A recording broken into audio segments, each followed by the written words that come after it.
Good morning, everyone. How are you doing? I'm really, really excited to hang out with all of you today because the last month and a half have been absolutely absurd and amazing and also awful in so many ways. And and all of you have helped us make the amazing things happen and avoid as much as possible the awful things. But um, yeah, I can't believe it's been a month and a half, almost 2 months since we had our last member call because it feels like years ago. But the last month, things have happened that have never happened before in the history of the animal rights movement. Obviously the biggest thing is what happened at the Animal Liberation Conference. And we had legendary speakers like Glenn Greenwald, Amy Goodman gave a talk that brought me to tears.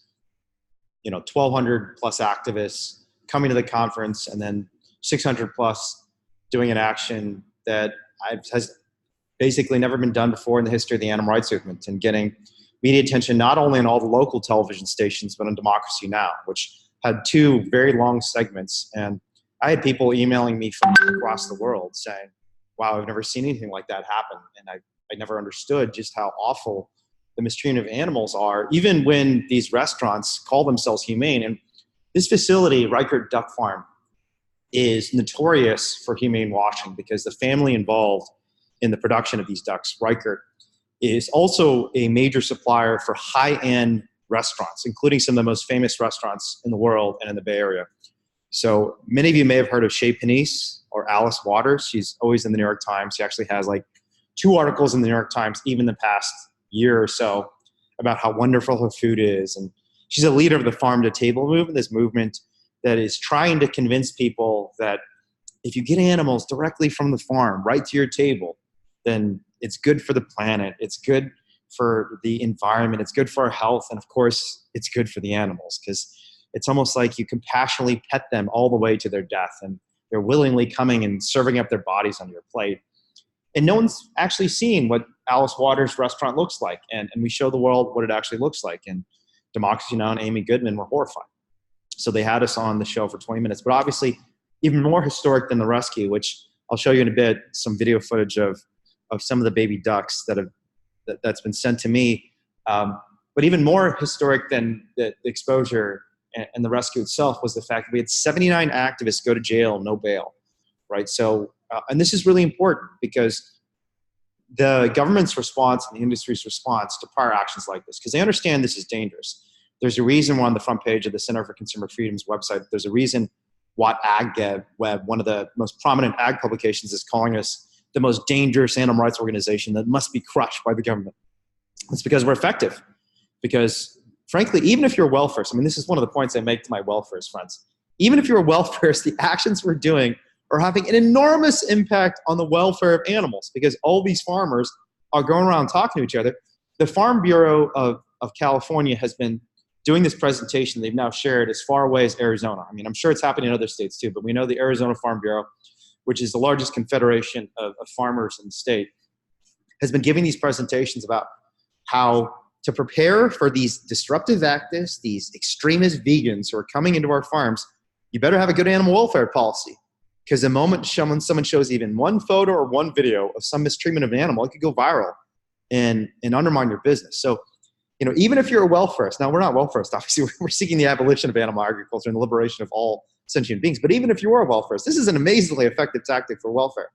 But the point I'm making is the government and the industry have conspired to bring these unprecedented legal charges against activists like me and activists like, Sahar, I think, has been arrested once and was charged with felony. Sahar, give a big shout out to Sahar, by the way, for just coordinating this call. Thank you, Sahar, for being so wonderful and amazing and helping organize these cool member calls.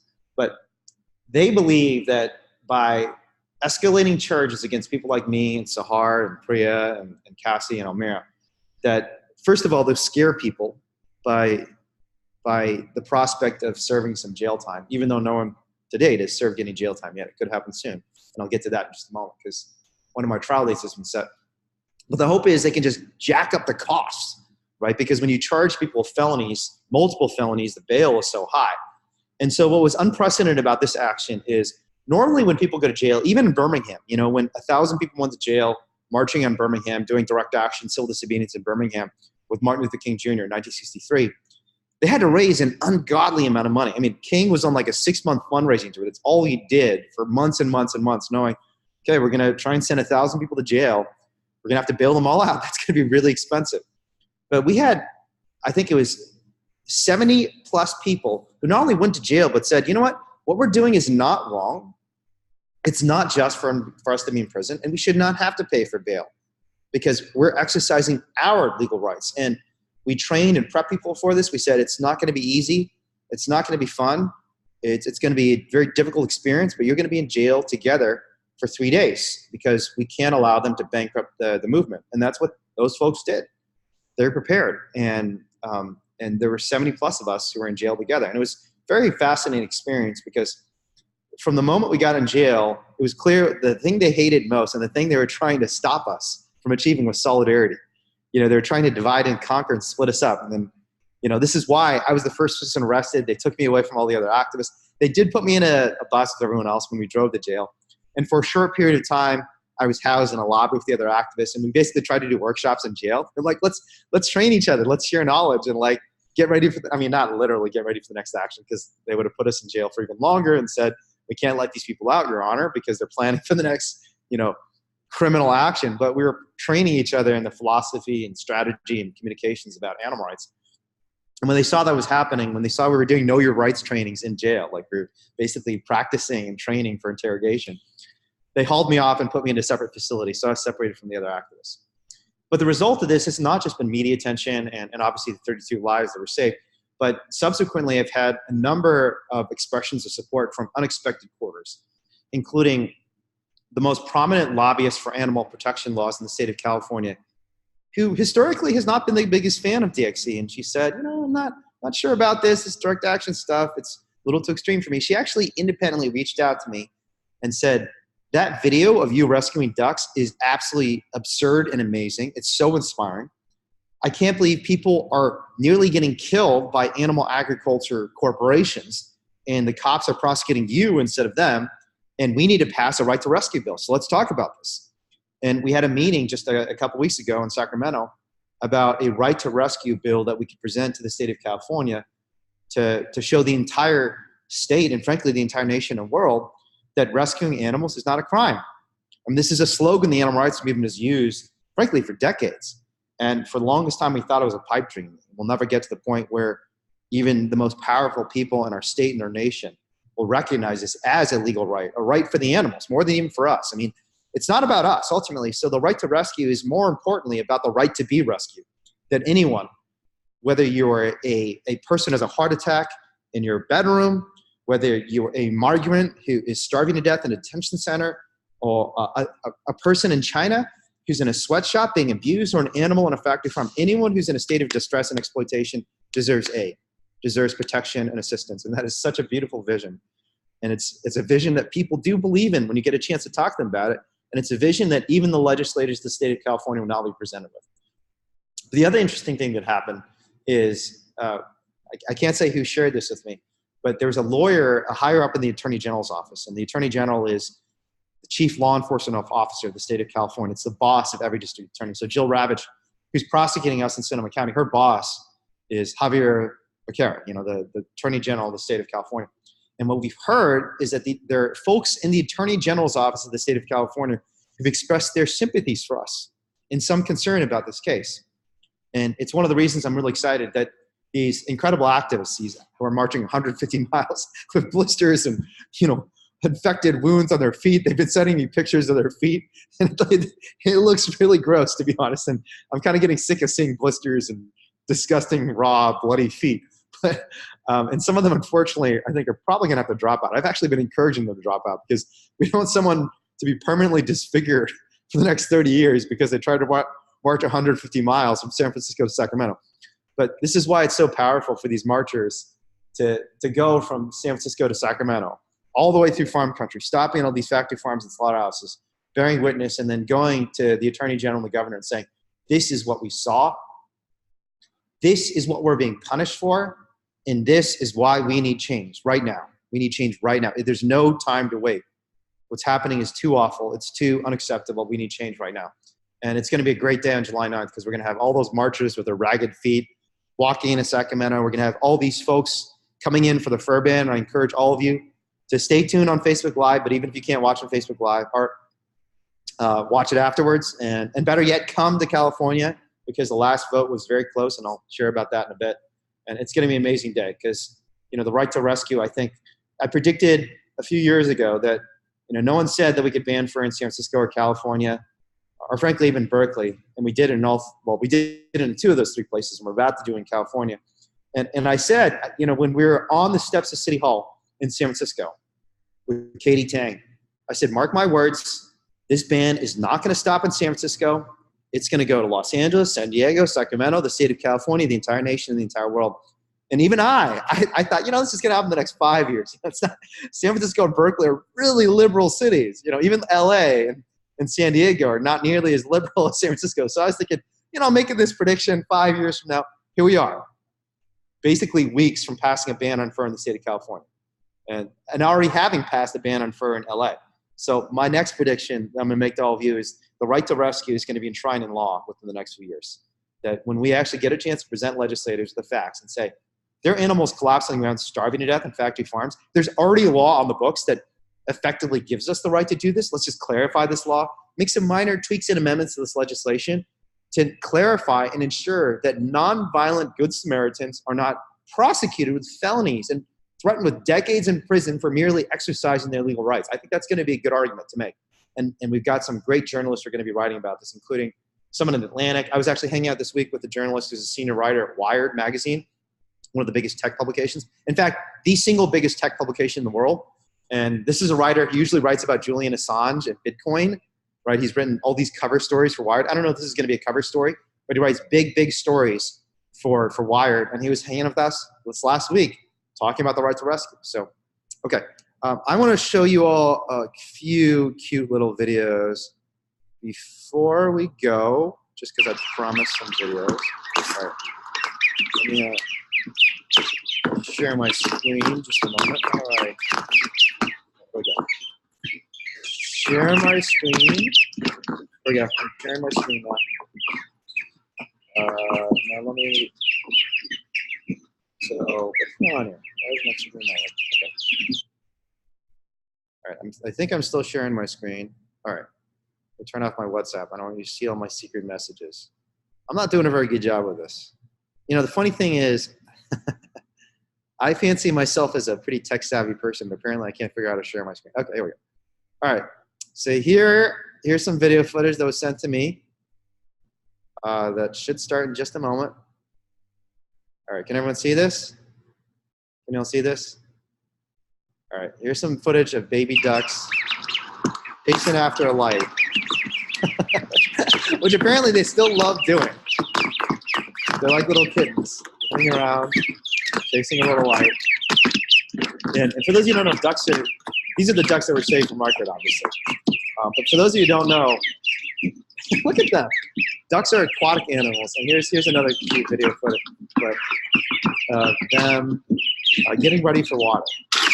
And this is them a little older now. Right? The ducks are aquatic animals, but in factory farms are never given a chance to go outside. And so all of this is video of them getting ready. This is them drinking water. I thought it was, so we have another video clip. I'll try and find a video clip of them getting into the kiddie pool, because, you know, if you've ever had like a little kid who loves swimming or loves like a little kiddie pool, like and my nieces are like 4 and 6 or 3 and 5, I don't remember how old they are. And when they get to the pool, they get so excited. And these baby ducks are exactly like that, because their natural environment is water. They want to be in water, and their entire lives, they're denied any access to water. And it's like, imagine living your entire life in water as a human being. I mean, we like to be in land. We're comfortable in land. We can walk. We can run. We can jump in land. We're not aquatic animals. Well, the same is true of aquatic animals that live their entire life on dry earth. And they weren't even on earth. They were on wire. They love to be in water. So I'll try and get a video clip of them on water just a moment. Okay. How do I stop sharing my screen? What's going on here? Okay. I'm going to stop sharing, and I'm going to keep going. All right. Now you can see me again, right? All right. So next thing, fur ban. I'm going to try and keep this short. I'm going to keep the next 2 updates short, because I do have to end at 10 a.m. and because I have another meeting right after this. But fur ban, last week, or actually a week and a half ago, we had our penultimate vote, or actually it's not the penultimate, it's the vote before the penultimate vote. The penultimate vote is the second to last. This is the third to last vote in the Senate Natural Resources and Water Committee. And we went into this vote thinking we were going to win because our team, Compassionate Bay, which is the legislative arm of the DXC network, had met with all the senators, we'd sent, probably 100 or 200 phone calls from each of these districts into the Senate offices because we have these mailing lists that you helped us accumulate and develop in each respective Senate district because we've been accumulating emails and contact information for the past 5 years. And we had gotten commitments from 6 out of the 9 senators. Only one of them had not committed to voting. Or not, they weren't 100% public commitments, but they were expressions of support where they were likely to vote. And then the time came to vote, and we only had 3 votes. And, we presented the arguments, and something completely bizarre happened. Normally when we go into this hearing, you got I think Cecilia's been to a hearing. Have you been to one of these hearings, Cecilia? I think you've been to one of these hearings. Yeah. So Cecilia knows what I'm talking about. I think maybe Gail's been to a hearing too. But normally the way these hearings work, Syed has been in these hearings too. Normally the way these hearings work is there's 100 DXC activists, and then there's 5 men in suits for the fur industry, right? And it's these senators are looking at the crowd, a sea of blue t-shirts, and thinking to themselves, okay, I can either side with the corporate cronies or with the people. And it's a pretty easy choice. But there's something really weird that happened last time. There were all these random people who showed up and were oh, who are all these people here at this hearing? And a lot of them were kids. A lot of them were people of color. There's some folks in the Black community. And they showed up, and it never before happened. And they're all here arguing against the fur ban. And it's clear they don't know what the hell they're talking about. So we talked to a couple of them. They're oh, what's this bill about? And it's very disturbing and strange. But, you have a Native American person saying oh, this is racist against Native American people. You had someone from the Black Chamber of Commerce saying, oh, in the Black community, fur is, a sign that we've made it. And the only reason they're trying to pass this ban is because they're all racist against Black people.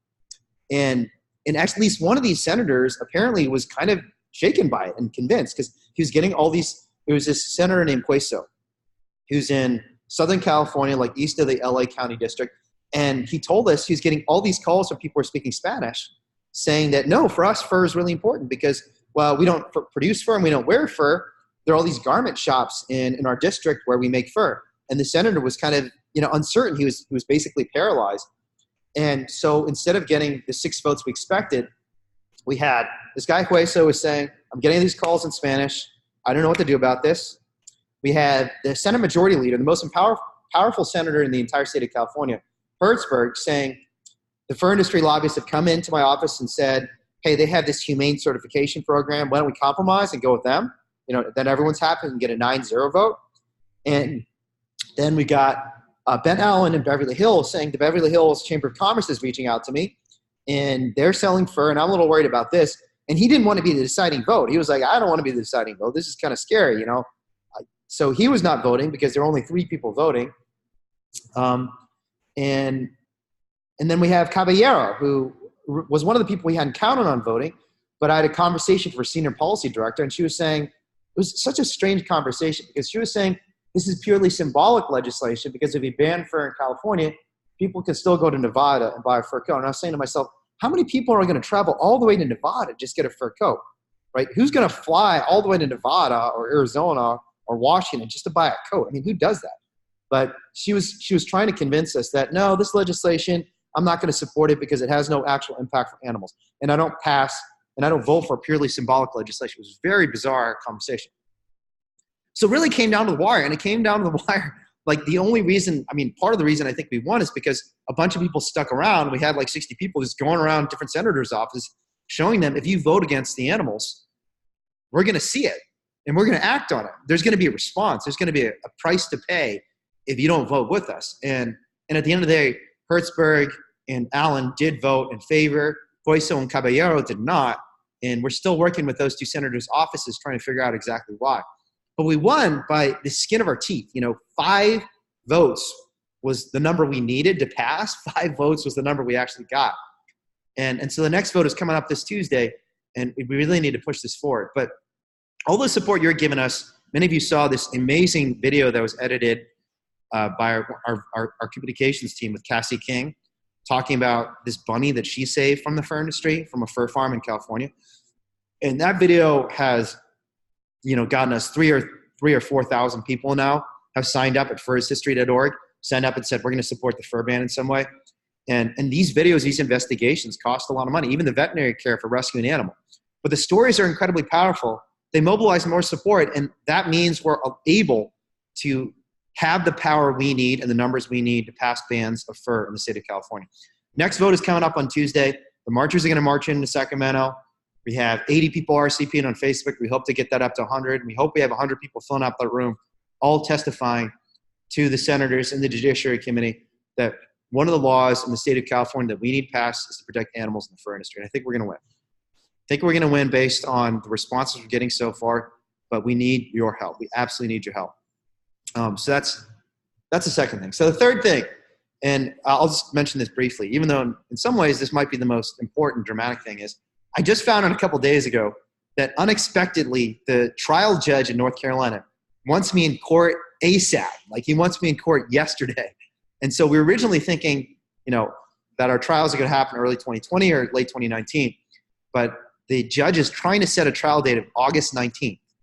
And in theory, the judge can try you, convict you, and just haul you off to prison right away based on the sentence you're given. So we're going to have to scramble and get our experts in play. My lawyer seems reasonably prepared, but we haven't really figured out our strategy in the North Carolina case. And this is a case involving Rain, baby goat, who's rescued from a small-scale, so-called humane farm. And this is a place, on their website, they actually advertise against factory farming. And many people ask us, why did you go after this little small business, this small factory, family farmer, instead of a factory farm in North Carolina? And the reality is, we do go after factory farms. 90% of our investigations, 95+% of our investigations are factory farms. But this was an investigation and rescue we did because we wanted to stand for an important political principle, that animals' lives are their right no matter how they're treated, that killing them is unjust no matter how it's done. And we wanted to show the world factually that even on small-scale family farms, as long as animals are treated as commodities and things to buy and sell, even their welfare will suffer. And in fact, that's what we found. We found baby goat collapsed with coccidia who couldn't walk. He was sitting in his own feces, who we subsequently named Lenny. We gave him anti-parasitical medication. He's still alive today. And another baby named Rain. And I'm going to share my screen one more time and show you a cute little video of Rain, because Rain is so dang cute. Here it is. Can you all see this? This is little Rain. Can you all see this? Okay. So this is just a little clip of Rain. Rain is a lot bigger than this now, but what I hear from his caretakers, Rain is a boar goat, which means they get up to like 250, 300 pounds. And just as when he was a baby, he still climbs all over people, wants to stand on people as if he's still 7 pounds, and just loves human beings so much. But, the cops are chasing around across many different sanctuaries and counties in North Carolina to try and bring him back to slaughter. But we were able to save him and keep him safe and hire the lawyers we need to protect him. And more importantly, get the media coverage we've gotten in North Carolina. All the media coverage we've gotten, even in Western North Carolina, has been really good. And actually, Sahar, maybe we can share some of the media coverage. There's some really great pieces of media from Western North Carolina that show how even in rural North Carolina, even in places where you'd think farmers control everything, the people are changing and the media is changing. They're recognizing that animals are living creatures, deserve to be protected. I think we're going to tell some good stories. And even if I go to prison, the great thing is, win or lose in these trials, the animals still win. Because if we win, we establish this legal principle, the right to rescue. And if we lose, we get, in many ways, even more media attention because we've got documentary companies following us. We've got media outlets writing about us. We've got journalists at The Atlantic and Wired wanting to tell our stories because of the dramatic story of these prosecutions. Okay, so anyways, I want to open these up for questions because I only have 5 minutes left. But does anyone have any questions? You can put it in the chat, or maybe, Sahar, you can kind of unmute folks for a second and see if anyone has a question or two for the next 5 minutes. And I'm sorry I have to leave a little bit earlier today, or I should say right on time, but I do have a meeting right at 10 a.m. local time. I have a question.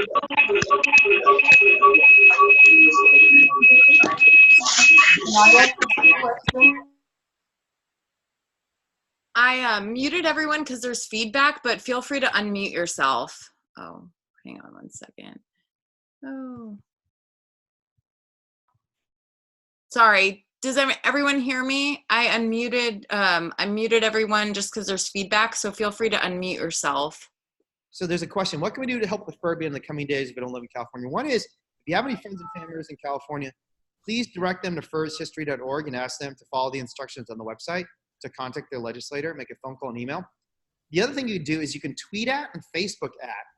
We don't encourage people to make phone calls because they'll ask you for your address and what district you live in. And if you're not in California, that's not great.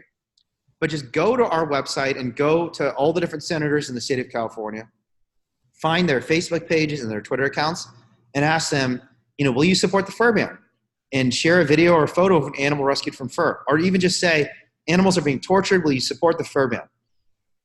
And every single tweet, Facebook comment, most legislators won't even get a single comment on. They're not going to get a single comment. So if we bombard them on social media with comments and tweets and posts saying we need to support doing some factory farms, these legislators. And Holland is asking, should we tweet contact Attorney General Becerra about the right to rescue? Yeah, absolutely. There's no problem with that at all. We're going to make a bigger push on the 9th and on subsequent days, so we're not putting out our tweets to them quite yet. But in the meantime, if you reach out to them, why are we not suing some factory farms for violating the law? On the right to rescue. I think someone is saying something. I'm not sure who exactly was commenting. James was saying, why are we not suing factory farms for violating the law? Well, we don't have standing to do so, unfortunately, because these are crimes. The only party, and because the animals themselves are just legal property, it's hard to bring lawsuits against factory farms for animal cruelty directly. What you can do, and what we're doing right now, in fact, we're in litigation of Diesel Turkey Ranch as I speak. It's kind of a groundbreaking case, is we can charge them with unfair competition and say, by violating the criminal laws of the state of California, by cruelly mistreating animals, you're engaged in unfair business practices and therefore affecting our ability as a nonprofit to fulfill our mission and purpose. But the only party that can actually bring a criminal case against these factory farms is a local district attorney, a city attorney at the city level, or the state attorney general. And that's why we have to go after the attorney general, the district attorneys, the city attorneys, and say, stop going after the rescuers and start going after the animal abusers. Can I ask a question, Carol? Yeah, Amek is asking, how about the attempted murder of Thomas and the ones locked on the line? We're continuing to explore a case against them, but once again, the ultimate decision and authority on that issue rests with the district attorney of Sonoma County. And the district attorney, proud supporter of the farming industry, and has taken money from the Farm Bureau. So, they're in bed with the industry. What do you suggest Carol, can I we ask a do question? internationally? Because I'm from the UK. I can't talk Mark? to your senators or anybody. You actually can, Mark. And I can. use social media. So it's not necessarily the best idea to call or email them, but Yeah. tweet at them. And there's 4 particular senators we're targeting over the next couple days. And just follow our social media and our email. If you're on our mailing list, you should have received an email. And we are going to send an email out again, probably on Monday, encouraging everyone to tweet at and Facebook at these 4 senators. We want them to be bombarded with comments and tweets and Facebook messages about the fur ban. And again, this fur ban, while it's only in California right now, if we win in California, it's a very important precedent across the entire nation. And Sahar, can we take some action items? One is, let's send some video footage of the ducks going into water that we can get from some of the caretakers going in the water and playing in water. Let's send some of the media coverage from North Carolina that's been very positive. And let's also send the contact details, the Facebook page, the Twitter account, the phone number and email of the 4 senators we're especially focused on over the next couple of days. And if all of you could commit to tweeting at, just form a Twitter account right now. Get on Facebook right now. If you don't have a Facebook account, just get on our Facebook account. Don't even have any friends. Just add me. Make me your one friend. And then go comment on their Facebook page and say, we'd like you to publicly support the fur ban. Wayne, can I ask a quick question? Yes, one last question, and then I do have to start my next meeting. This is Carol. You talked about when you were at that fur ban conference that there was Hispanic and Native American pushback but you didn't tell me how you responded to allay their concerns. I mean, how do you respond to people who say tradition or whatever, and you don't want to offend marginalized populations? That is a great question. Well, just what did That you is a great say? question. I think we have to do two things. One is get more feedback and support from the actual Indigenous and Native American community. We do have a lot of folks who are Indigenous who support the Furby Act. And the second, point out, and this is what's going to happen on Tuesday, how contrived that argument is. And I can't say too much about this, but we'll have something prepared on Tuesday that'll be very, very effective in this regard. Okay, I'm going to apologize ahead of time, but I have to go on to my next meeting. But Sahar, if we could take those action items, and Sahar, maybe you can stay on and see if there are any other questions or comments from the members. But I'm going to have to step out. The next time I'm going to not try and schedule a meeting right after this meeting, but I have another meeting scheduled right at 10 a.m. So thank you all very much. Sahar, if there are any other questions, maybe you can just take them and get back to me, and I'll respond to them later. But thank you all again so much for your support. We wouldn't be able to do this work without all of you members. So thank you, and I'll see you next time. Thank you. Hi, guys. Thank you so much for joining. So if you do have questions, I can jot them down and get a response from Wayne. So feel free. Let me unmute Hello. everyone. Yeah. I don't think I got the email about the senators before, because I didn't get anything come through. If you could just make sure that I get it, please, because I will do that. Yeah, definitely. I'll send out a link with the contact information, and then just finding out people, if you live in California, your particular senators and representatives to contact too. So I definitely will. Thank you. Thank you. Sahar, Yes. when I just asked Wayne that question, he basically said something about addressing it on Tuesday. I was curious what he actually said to people, those two people that day when they said these things. I mean, how did he respond to them? Were you there? I wasn't there. No, unfortunately, I couldn't skip work that day, but I'm hoping to be there on Tuesday. So you think he didn't say anything at that time? He just said, we'll address this at a later date, or?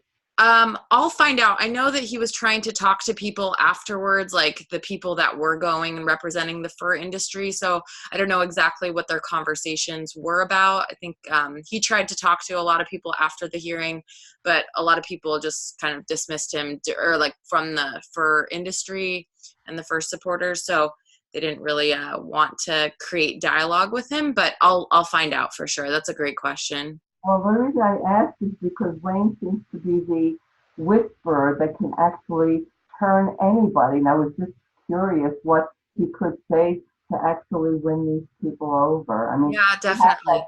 You know. Yeah, he's very persuasive, and yeah, he's a great leader and has really wise words. So I'm sure whatever he says is pretty effective. So I'll find out. Okay, I had some other questions, but I don't want to take the time now. Would it be better for me to send Wayne an email or you an email? You can send me.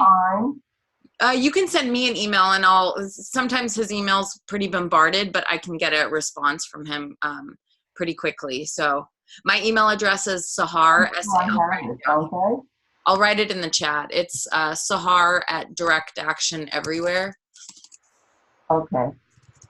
SAHAR? Yeah, SAHAR at directactioneverywhere.com. Okay, sorry I took so much time. Yeah, thank you. Yes. If Civil Code Section 597E allows us to enter without violating the trespass law and protect these animals, why do the cops even have the right to arrest us? I don't think 597E has been, I mean, the whole point is we're trying to set a legal precedent, and hasn't been used to support the right to rescue for farmed animals. I mean, I think it's mainly been used for, it's kind of one of those things where if a dog is stuck in a hot car, people have the right to break into the car and remove those animals. So I think it's kind of viewed more as a statute for protecting domestic animals as opposed to farmed animals. So I think a lot of law enforcement, they don't actually, well, when when there are arrests at a mass open rescue, a lot of the law enforcement aren't even they don't even know about the statute. They just see that people are going onto private property. So, and they kind of just throw a bunch of charges at you, whatever they can in order to arrest you. So, yeah, I mean, it just hasn't been taken to court. And I guess that's why we're really excited to have that opportunity in Sonoma for the 7 defendants that are going to be going to court trial somewhat soon. And I'm sorry, and the Sonoma date, when is that? So there is a preliminary hearing in August, but I don't think their trial date has been set yet. So I mean, it was just last year that last September that the arrest or the mass open rescue took place. So I think it takes a while, but the preliminary hearing is in August, and we'll find out more then. Are we going to find out about the results of the Tuesday meeting?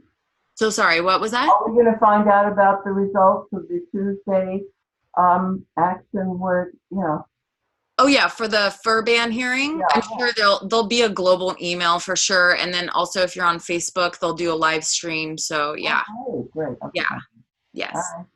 Question yeah. about the dissenters who showed up for the last fur ban vote. Do we think there was some sort of organizing force behind that, or were they really just individuals who believe in fur?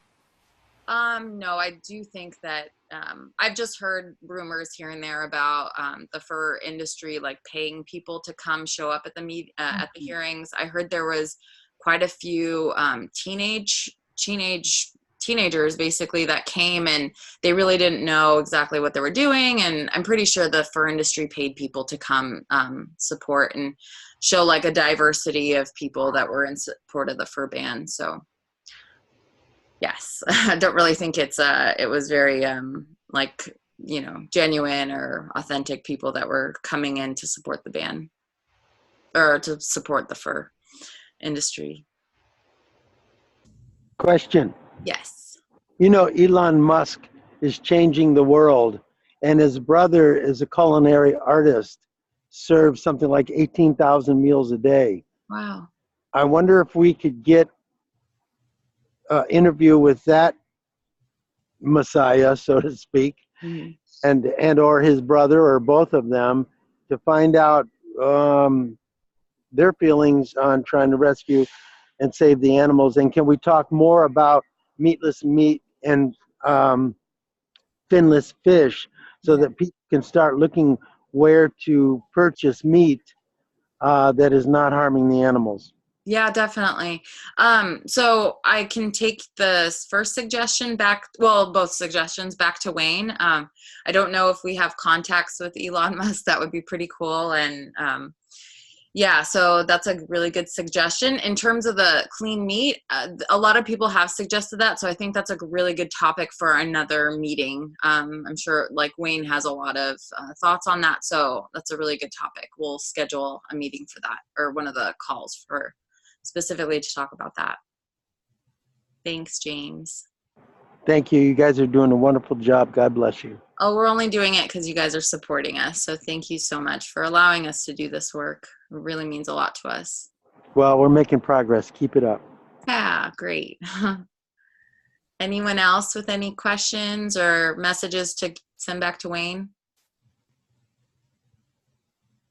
Thank you, Sahar. Thank you guys so much. Really enjoyed the talk today. So I'll send out an email soon with the link to the video, and then also all the other videos and resources that Wayne wanted me to provide. Can you hear me? Yes, I can, yes. Okay, sorry, my thing was on mute by mistake. Just wondering if Wayne knows and DXC in California knows about the fur ban introduced in New York City, because we have a fur ban, we have a foie gras sale of banning the sale of foie gras. We have a whole bunch of bills that are being introduced by a progressive Corey Johnson, the Speaker of the House. So hopefully we're working together, and we had very much the same issues in terms of bringing up African Americans and it being a status symbol and don't take that away. And there was all kinds of stuff. And they also trucked in people from the farms way out. but the hearings were good, and the support amongst some council members is really good now. So we're working on getting all the council members to be on board. Yeah, Can I definitely. have Jackie's contact information, because I'm a New Yorker too, and I would like to know how they spoke to the marginalized communities to get them to understand and be on board. Jackie, can I have your contact info? Okay, my name is Nancy, but everybody says Kathy, so that's okay. It's Vegan Nan, as in Nancy, vegannan@gmail.com. Thank you so much. Sure. Bye. I know, well, the fact that the San Francisco Bay Area chapter with Wayne and everybody and the core leader organizers, so we have definitely like a bigger force to push the fur ban in California, but I know there are efforts in New York too. It just, the chapter there is not as big as it is here. So yeah, I'll find out a little bit more about what we're doing in New York, but definitely we're really excited about the fur ban passing there as well. And of course, I'm talking about New York City. Oh yeah, New York City. Sorry, yeah. Right. And thank you so much for being there and for all you're doing to get that. Yeah, we're all on the same team here. Yeah. Got to run. Thank you so much. Thank you guys. Really appreciate it. Just always, yeah. One more little question. Yeah. I imagine that paying people to show up in support or dissent for a bill is illegal. I don't know for sure, but is that something that could possibly be investigated and perhaps just publicized by a sympathetic journalist like Glenn or somebody who might be interested in making that a story? That is a really good point, and it's great that we have Glenn on our side. So yeah, I'll mention this to Wayne too. This was just like there were rumors that I heard, but it also did kind of look a little suspicious. Just hearing about the people that were there, it was, yeah, it didn't really, for teenage kids to show up at the hearing, it didn't really seem like they had genuine concerns about the ban. I would love to read about that on The Intercept myself. Yeah, totally. Yeah, I'd like to see more Democracy Now! Amy Goodman has incredible reach, including with Intercept, but people can go to democracynow.org and suggest this is a really important story. I've been doing that for years, and I think the more people who say, listen, pay attention to this court date, this action, I think she'll listen. Yeah, definitely. Yeah. I don't know if you guys caught her talk. They live streamed the talk at the ALC. Yep. Wonderful. Yeah, just last year around the ALC time, Glenn Greenwald was on her show, and they were discussing one of his pieces that he put out on The Intercept about the Riglin dog breeding facility that DXC did an investigation. And I was so overjoyed because I love Democracy Now! I love Glenn, I love Amy, and finally we were hearing something about animal rights on the show.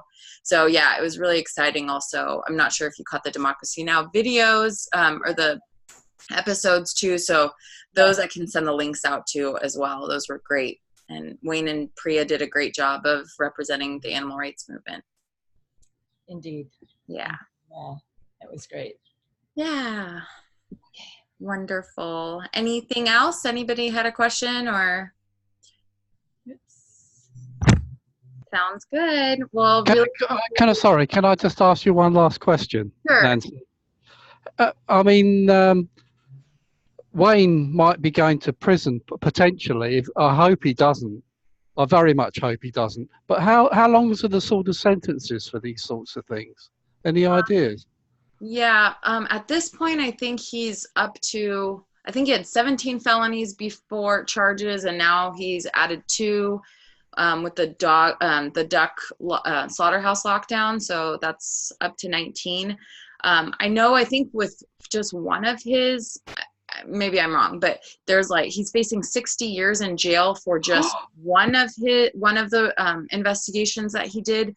So I think at this point, putting them all together, like the one in Sonoma, I think everybody is facing, it could be up to 10 years. So I think, it could be like a century with all of the charges put together. So yeah, it's pretty That is scary. shocking. I had no idea that it was Yeah. that bad. Yeah, it is pretty scary. I mean, some of the felony charges that he's got are in different states, like North Carolina and Utah. It's the charges there were more severe, and the like the length of time that each. What about the rest of the team? You know, Sorry? what about Priya and yourself and all the rest of the team? Are they open to this sort of long prison sentences in a similar manner?